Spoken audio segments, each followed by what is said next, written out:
Okay, next question చూద్దాం. 5th question. Check whether 6 power n can end with the digit 0 for any natural number n. అంటే దాని అర్థం ఏంటంటే 6 power n అనేటువంటి number 6 power n అనేటువంటి number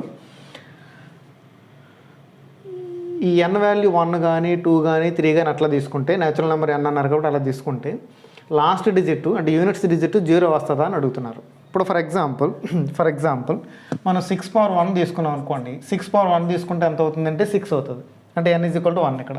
అలా కాకుండా ఫర్ ఎగ్జాంపుల్ 6 పవర్ 2 తీసుకున్నాం అనుకోండి. 6 పవర్ 2 తీసుకుంటే ఎంత అవుతుంది? 6 6 జార్ 6 స్క్వేర్ అంటే 6 × 6 6 6 జార్ 36. యూనిట్ డిజిట్ 6 వచ్చింది, అంటే 0 రాలేదు. ఓకేనా? సో ఈ విధంగా తీసుకుంటే వెళ్తే మనకి యూనిట్స్ డిజిట్ 6 అనేది వస్తుంది. ఇంకోలా ఎలా చెప్పొచ్చు అంటే, ఇప్పుడు ఫర్ ఎగ్జాంపుల్ మనకి డిజిట్ చివరిన 0 రావాలి అంటే, ఇప్పుడు ఫర్ ఎగ్జాంపుల్ ఒక ఎగ్జాంపుల్ తీసుకుని చేద్దాం. 20 అనే నెంబర్ తీసుకోండి. 20 అనే నెంబర్ తీసుకుంటే ఈ 20ని ఎలా రాసుకోవచ్చు అంటే, మనం 2 టేబుల్ 10 టైమ్స్ క్యాన్సిల్ అవుతుంది. 10 2 సార్. మళ్ళీ అగైన్ 2 టేబుల్ తీసుకుంటే కనుక 5 టైమ్స్ క్యాన్సిల్ అవుతుంది. 5 టైమ్స్ క్యాన్సిల్ అవుతుంది. అంటే 20ని ఎలా రాసుకోవచ్చు మనం? 20 = 2 అనేది 2 టైమ్స్ వచ్చింది కాబట్టి 2 స్క్వేర్ × 5. 2 స్క్వేర్ × 5 అంటే ఈ చివరిన 0 ఉంది. 0 ఉన్నప్పుడు దాని యొక్క ప్రైమ్ ఫ్యాక్టరైజేషన్లో మనకి ఏమేమి వస్తున్నాయంటే 2 5 అనేది వస్తుంది.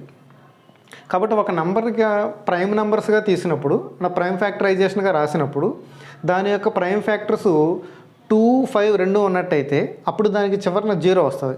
ఓకేనా? ఇట్ ఎండ్స్ విత్ 0 అనమాట. సో ఆ విధంగా మనం చెక్ చేస్తే, ఇప్పుడు ఫర్ ఎగ్జాంపుల్ 6 తీసుకున్నాం అనుకోండి. ఎలా రాసుకోవచ్చు దాన్ని? 2 × 3 హోల్ పవర్ ఆఫ్ n. అంటే 2 ఉంది కానీ 5 లేదు. సో 5 లేదు కాబట్టి మనకు లాస్ట్ డిజిట్ 0 వస్తుందంటే 0 రాదు.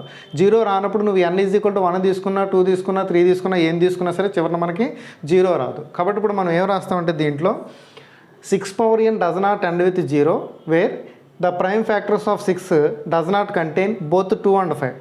2 5 రెండు లేకపోవడం వల్ల, అంటే రెండిట్లో ఒకటే ఉంది, రెండు కలిగి ఉండాలి. అంటే 2 ఉండాలి, 5 ఉండాలి.